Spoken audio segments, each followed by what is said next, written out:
Bonjour et bienvenue au podcast Ton Tremplin. Je m'appelle Mélissa Plante, je suis ton hôte ici au podcast.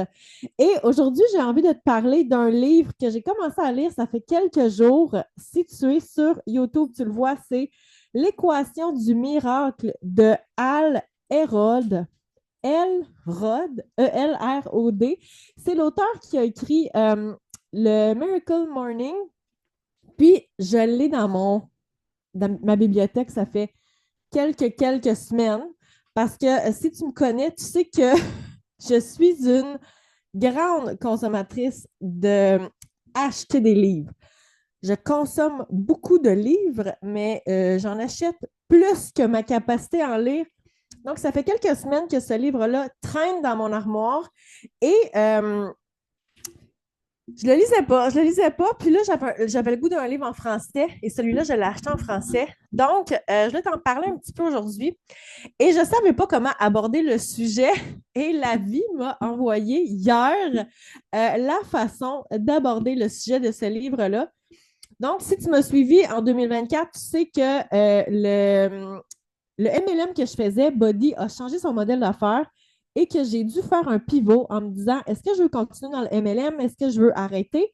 Et c'est tellement un monde, un univers que j'adore, qui m'a aidé personnellement avec ma croissance personnelle, avec mon développement personnel, qui m'a aidé à découvrir des skills, des habiletés que j'avais que je ne soupçonnais pas, qui m'a challengé, qui m'a fait sortir de ma zone de confort parce que j'ai bien voulu, évidemment, qui m'a fait mettre en action. Et je me suis dit, je ne peux pas arrêter mon cheminement là.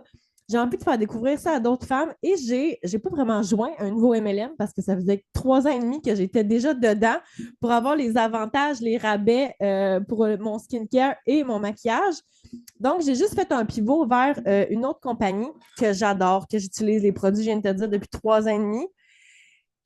Et là, quand j'ai joint pour le côté business en octobre dernier, j'avais la ferme conviction, je savais à l'intérieur de moi que ça allait fonctionner parce que je crois aux produits, ça fait 3 ans et demi que je les utilise. Je crois au prix. C'est d'abord et avant tout pour ça que j'ai joint il y a 3 ans et demi à cause des prix, super bon prix. Puis tu sais, quand tu es conseillère, c'est comme 50 de rabais d'un bon prix. Et là, probablement que tu entends un chien qui mange un os en arrière, comme les chiens ont dormi toute la journée. Puis là, parce que j'enregistre un podcast, c'est sûr qu'on a du bruit. Anyways, donc j'ai la très grande conviction que tout va fonctionner parce que la compagnie est extraordinaire, les valeurs de la compagnie sont extraordinaires, les produits, les couleurs, le plan de compensation, comme je sais à l'intérieur de moi que ça va fonctionner. Et ça fonctionne. J'ai une belle grande équipe, j'ai un bon salaire, j'ai des clientes en or, j'ai des produits que j'aime de plus en plus parce que j'en ai découvert des nouveaux. Et là, je me suis mis. Puis là, le podcast n'est pas pour me vanter de ma nouvelle compagnie de MLM, quoique je l'adore et que je pourrais t'en parler pendant des heures. C'est juste que quand je me suis mis à lire ce livre-là, ça a sonné des cloches en moi. Et l'équation du miracle, en gros, c'est d'avoir une foi inébranlable, donc que tu ne doutes pas, tu sais que ça va être possible. Et la deuxième partie de l'équation du miracle, après avoir une foi inébranlable, c'est d'être dans l'action pour atteindre tes objectifs et c'est de donner la petite pousse d'extra. Et ce qui arrive quand tu as une foi inébranlable, quand tu sais que ça va arriver, quand tu sais que c'est possible, quand tu y crois à 2000%, pas à 50%, pas à 75%, mais à 2000%, tu sais que c'est une question de temps et de secondes et de minutes avant que ton objectif se réalise. Bien, ce que tu vas faire, c'est faire les actions en sachant que ça va se passer, ça va arriver. Tu vas être dans l'action, tu vas être dans les sorties de zone de confort en disant, ben, je vais faire ça parce que il faut que je le fasse pour que ça arrive. Ça va arriver. Je ne sais pas si tu comprends. À la minute que tu as un doute de ah, je ne suis pas certaine, ah, je pense que ça n'arrivera pas, qu'est-ce que tu vas faire? Ben, tu vas enlever ton pied sur la pédale de gaz. Tu vas enlever un pied sur la pédale d'accélération en disant je ne suis pas sûre. Tu vas ralentir tes actions pour atteindre tes objectifs. Tu vas douter. Puis quand tu es dans le doute, tu vas dire, je vais prendre un pas de recul. Je vais prendre une journée de congé. Je vais prendre une semaine de congé. Je vais remettre mes objectifs en ordre. Je vais remettre de l'ordre dans ma tête. J'ai besoin d'une pause. J'ai besoin de m'éloigner des réseaux sociaux. Et là, tu as le doute dans ton esprit. Tes actions vont suivre ton doute et ton objectif ne se réalisera pas. Ce qui va te donner raison parce que tu avais un doute que ça ne se passerait pas. Et là, tu as fait en sorte que tu as complété le cercle de je n'y arriverai pas. Si, si je répète le cercle de je n'y arriverai pas, tu as un objectif. Tu vas douter de toi-même. Tu vas enlever ton pied sur l'accélérateur. Et là, il y a une série d'actions qui vont se faire. Tu vas prendre une journée de congé, tu vas prendre un pas de recul, tu vas vouloir remettre de la clarté dans tes idées, refaire un plan d'affaires, refaire ci, refaire ça. Tu vas t'éloigner de ton objectif, tu vas surtout t'éloigner de tes actions et ton objectif ne se réalisera pas. Donc, tu complètes la roue du doute qui va te mener à avoir raison que ça ne fonctionne pas. Par contre, si tu as une foi inébranlable en ce que tu crois qui va arriver, qu'est-ce que tu vas faire? Tu vas passer à l'action. Tu vas aller, si tu as un plan d'entraînement, tu vas aller courir, tu vas faire ta musculation, tu vas aller faire tes étirements, faire ta séance de relaxation, tu vas te coucher tôt, tu vas manger santé et éventuellement, à force de faire ces actions-là, ton objectif d'entraînement va arriver. Si tu as une business, par exemple, tu vas te dire, OK, je vais atteindre tel but, je vais avoir tant de clients, je veux avoir tel chiffre d'affaires. Tu vas aller faire une publicité, tu vas faire un live sur tes réseaux sociaux, tu vas faire un post, tu vas joindre quelqu'un pour faire un partenariat, tu comprends? Et là, qu'est-ce qui va se passer? Tu vas être en action, tu vas être en action, tu vas être en action, tu vas être en action et boum, ton but va se réaliser. Donc, quand tu as une foi inébranlable et tu crois à ce qui peut se produire et arriver, ça va se passer parce que tu vas être dans l'action et tu vas y arriver. Donc, ça, c'est un gros résumé. Et je n'ai pas terminé, j'ai lu le tiers du livre. Et là, ce qui m'amène à te jaser de ce qui m'est arrivé hier, c'est que si tu m'as suivi dans mes aventures de vie, j'ai eu à 2 reprises des entorses aux genoux qui m'ont un peu incapacité à faire certaines choses pendant un certain moment.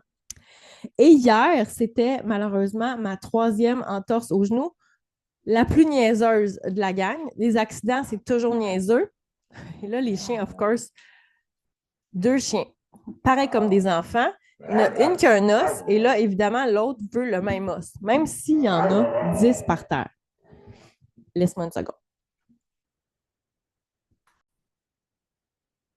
Je ne te garantis pas qu'il n'y aura pas d'autres chiens qui jappent, sont assis là, et elle me regarde. Donc, ce qui est arrivé hier, c'est que j'ai sorti de la voiture et en me tournant, mon genou est parti d'un bord et en fait, ma rotule et mon tibia sont partis d'un bord et mon péroné est décidé qu'il allait de l'autre bord, lui. OK, je vais aller gérer ça, je te reviens. J'ai lâché un whack à un de mes chiens et là, il y en a une qui est venue se coucher là. Ça devrait bien aller. Ce que je te disais, c'est que mon tibia et ma rotule sont partis d'un bord. Mon péroné est comme parti de l'autre. Indépendant, toi. J'ai le péroné indépendant. J'ai probablement un petit ligament qui s'étire trop, qui est trop lousse. Il y a un petit quelque chose. Et là, mon genou est enflé. J'ai de la difficulté à marcher et je suis littéralement revenue à la case départ de mon entorse, c'est-à-dire avoir de la misère à vivre au quotidien, avoir de la misère à me déplacer, ce qui est temporaire, évidemment, mais très, très frustrant parce que je me dis, est-ce qu'à chaque année, je vais revivre un peu ce même manège-là, tu sais? Et hier, j'étais très découragée. Si tu me suis sur les réseaux sociaux, tu as probablement vu ça. Et hier, je me suis laissé le droit et la chance de vivre cette émotion-là. Et je pense que c'est extrêmement important parce que autant on doit, selon moi, être positif et voir les apprentissages et voir les bons côtés des choses, je pense que si on refoule la tristesse, la peine, la colère, la frustration, ça va finir par nous péter des mains, tu sais. Et à un moment donné, plus tu refoules, je pense que quand ça éclate extrêmement gros. beaucoup plus que si on avait géré au fur et à mesure, parce que quand ça éclate, c'est une accumulation de plein de choses qui éclatent. Donc, hier, je me suis laissé le droit, la chance de vivre ces émotions-là et j'ai pleuré une shot, j'étais frustrée, j'étais découragée parce que je me disais justement, mais est-ce que à chaque année, tu sais, je vais en avoir pour 4, 5, 6 mois à m'en remettre, je vais être quelques mois top shape et je vais avoir un autre moment stupide où est-ce que mon genou va décider d'être très indépendant dans sa partie. Et j'ai vécu mes émotions, j'ai pleuré, je me suis couchée tôt. Et ce matin, j'ai repris mon livre et je pense qu'il n'y a pas de hasard. Euh, dans le livre où je suis rendue, ça parle de... Je vais te lire le bout de phrase que je cherche. Je l'avais noté juste avant. Et là, of course, parce que je veux te le dire, je ne le trouve plus. La règle des 5 minutes. Donc, ce que Al nous recommande, c'est de se laisser le temps. Je vais te lire. Je vais te lire un petit bout. On peut se sentir mal face à une situation qui ne se passe pas comme prévu, mais pas plus de 5 minutes. Puis là, il raconte un petit peu qu'est-ce qui s'est passé pour lui parce qu'il a vécu un accident. Puis là, il dit, nous avions le droit de râler, de pleurer, de nous plaindre, de décharger notre colère ou de frapper dans un mur ou d'opter pour une toute autre mode de défoulement pendant 5 minutes. 5 minutes nous laissaient le temps nécessaire pour vivre nos émotions, mais ces limites évitaient qu'on s'apitoie pendant un temps infini, inutile et malsain sur notre sort. Et c'est ce que j'ai fait hier. Ça m'a pris plus que 5 minutes, je vous avouerai, probablement 2 heures. Et je pense que tu as le droit de te laisser vivre ces émotions-là, peut-être plus que 5 minutes, 10, 15, 20, 1 heure, 2 heures. Mais l'objectif du 5 minutes est d'avoir un moment limite pour te dire, OK, à partir de maintenant, je remonte mes manches et oui, je cherche le positif, je me mets en action pour savoir qu'est-ce que je peux faire pour modifier la situation.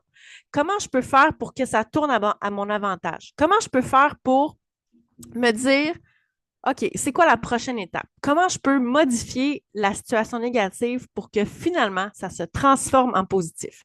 Et ça, si on est apitoyé sur notre sort, si on pleure, si on frotte dans un mur, si on est en colère, ça n'arrive pas. Tu n'auras pas de solution dans ces moments-là. Il faut que tu prennes le temps de vivre ça et ensuite tu te dis, OK, what's next? Quand tu prends le temps de vivre ces émotions-là, ce qui est arrivé moi hier, c'est que j'ai pleuré. J'étais épuisée, j'étais fatiguée, mais ce matin, quand je me suis levée, j'étais beaucoup plus sereine. Et je pense que si je ne m'étais pas laissé la chance de vivre ça hier soir, ben, ce matin, j'aurais eu encore le moton, j'aurais eu encore la frustration. Of course que j'aimerais ça que mon genou ne soit pas enflé, que je sois capable de le déplier. Par contre, là, aujourd'hui, je suis vraiment plus en paix avec ça, puis je me dis, OK, what's next? Donc là, aujourd'hui, j'ai contacté le médecin. Bon, il n'y a aucune disponibilité pour un rendez-vous, mais j'ai quand même fait une action. Je vais revérifier demain, je vais vérifier mercredi, jeudi, vendredi, ainsi de suite, jusqu'à temps d'avoir un rendez-vous. Et s'il y a des gens qui m'écoutent de la France, ça, c'est notre réseau de santé au Canada. J'ai une urgence, j'ai de la difficulté à marcher et je ne suis pas capable d'avoir un rendez-vous d'urgence avec mon médecin. Très pratique d'avoir un médecin de famille. La deuxième étape sera de contacter ma physiothérapeute. La troisième étape sera, j'ai de la glace ici pendant que je te parle, c'est sur mon genou.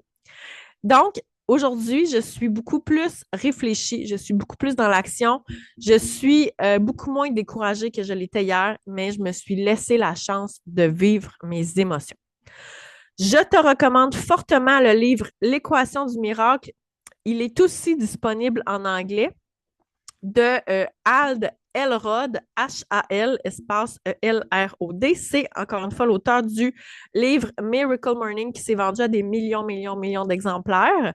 Je pense que ça peut vraiment aider à avancer vers tes objectifs santé, fitness, entrepreneurial, de perte de poids, de changement de carrière, de mettre en place ces simples, ces deux simples, pas équations, deux simples faits, la foi inébranlable et les actions vers tes objectifs. Quand tu complètes ce cercle-là, on va dire un cercle virtueux, euh, c'est sûr que tu vas réussir tes objectifs, peu importe le temps que ça prendra. Versus quand tu tombes dans un cercle vicieux, où là, c'est sûr que tu vas te donner raison dans ta négativité, dans ton pessimisme et que tes objectifs ne réussiront pas. J'espère que ça t'a fait du bien, cet épisode. J'espère que ça t'a boosté et j'espère surtout que tu vas te mettre en action immédiatement dès qu'on raccroche. Là-dessus, je te laisse, puis on se reparle très bientôt dans un autre épisode du podcast Ton Tremplin.